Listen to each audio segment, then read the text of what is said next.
The Foreign Secretary. Well, in a moment, I'll be speaking to the US Ambassador to the United Kingdom, Matthew Barzun. But first, I'm joined by the Respect MP, George Galloway, who voted against airstrikes. Now, in the Commons today, you said, get Saudi Arabia to bomb, get Turkey to bomb. So you agree there should be a war? Definitely. I want to see every last one of ISIL wiped out. They are the most wicked people that we have seen in many, many decades. I'm quibbling, arguing about the method that's being used, because I believe that US and UK bombing of Iraq and of Syria will be counterproductive. It will fan the flames, it will spread terrorism even further and even deeper than it already has spread. It will allow them to pose as martyrs, as heroes standing up to the crusader powers. You know the vocabulary as well as I do. And it will not achieve anything, because this is not a conventional army. This is a guerrilla force of only 10 to 20,000 people, according to the New York Times. They don't sleep in bases. They're not in concentrations.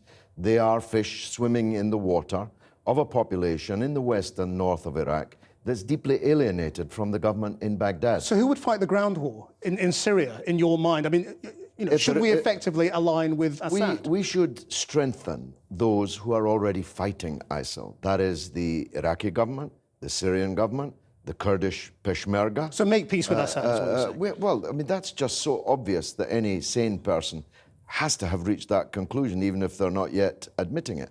The Syrian army has been fighting these people for 3 years. Now, I wouldn't have started from here, as you well know. Wouldn't have invaded Iraq in the first place, wouldn't have backed these jihadists in Syria in the second place, but we are where we are. Now, I'm saying this: Saudi Arabia has 700 warplanes. We know that. We sold them lots of them. Michael Portillo, I clashed with him last night. He personally sold them lots of them. Why do we need aircraft, 6, from Britain, when Saudi Arabia next door has 700? Turkey is a NATO member, a regional military superpower. Why isn't it fighting? What do you say to your constituents when you know some of them think an Islamic State isn't such a bad idea?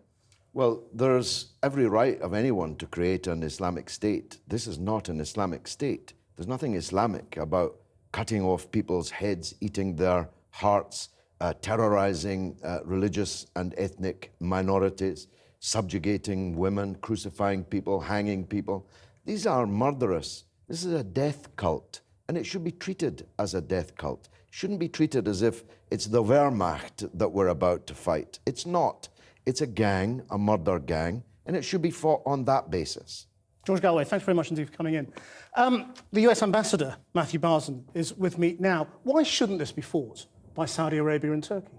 Well, look, what I think you're seeing in the last few days is 5 Arab countries joining the fight with the United States.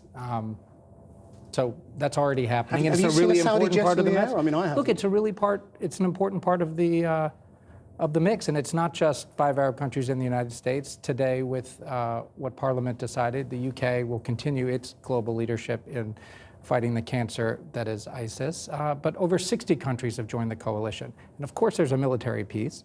But there's also a diplomatic piece and all the work we need to do to stop the flow of foreign fighters and the funding. So this is going to require more help from more people. But why is the United States or Britain needed at all when they have so much military hardware in the region already? Well, look, don't they have more of a moral obligation in a way? I mean, so much money went from Saudi and Qatar to create the Islamic State militants. Well, look, I mean, I think you're right in the sense that this is not the US or the UK or the US and the UK together. It's not our fight alone. This is the world's fight against this awful, horrible cancer that is ISIS. And we need to act together, and we need to act now. And that's what you're seeing right now as we build up this coalition. Doesn't that invite backlash? Doesn't that make British streets, American streets targets? Not doing anything is what creates even more risk. I mean, we've seen what horrible things they're capable of. The Foreign Secretary earlier in the program went through a list of them, as did your previous guest. So this is horrible. We have to do something about it, and we have to learn the lessons from the past and apply it to the present threat. And that's what you're seeing the United States doing, the UK doing, the 5 Arab states we talked about earlier, and 55 other countries joining this coalition. I mean, a lot of people say, it's as if nothing has been learned from the previous Gulf War, that you need an end game. I don't understand how people can say that. Well, that you need an end game, and what is the end game here? You know, what is the future status of Syria as you see it? Well, look, I think the end game is clear, which is to degrade and to destroy ISIL. So that's the end game. And look, of course we've all learned lessons. You saw that today in the debate at Westminster. Hard questions asked and addressed, lessons learned from the past. We have a similar debate back home. We have learned those lessons, which is why President Obama has been so clear that we're going to learn those lessons, but not get imprisoned by the past, but deal with the present threat and do it with air power, unique capabilities that the US has, that the UK has, but not just us alone, with the 5 Arab countries, and do it in a way, because that's what's really effectable and sustainable in the long term, to do it that way, and not, and this is why President Obama has been so clear that this is not combat troops, a ground war by the US at all. Why is George Galloway wrong about making peace with Assad? That he has to be the future? Well, we couldn't disagree more strongly. I couldn't disagree more strongly with that. We've said all along that Assad has lost legitimacy, chemical weapons on his own people, barrel bombing. He has lost all legitimacy to lead his people. And by the way, it's important to note in this context that he has created exactly the safe havens that ISIL has taken advantage of. He's been the reason that they've been able to recruit all these foreign fighters from around the world, because of the atrocious things he's done. So we have to go get a political solution in Syria, absolutely. But in the meantime, we have to deal with the very real and present threat posed by ISIL. And that's what we saw today. Thank you very much indeed for coming in.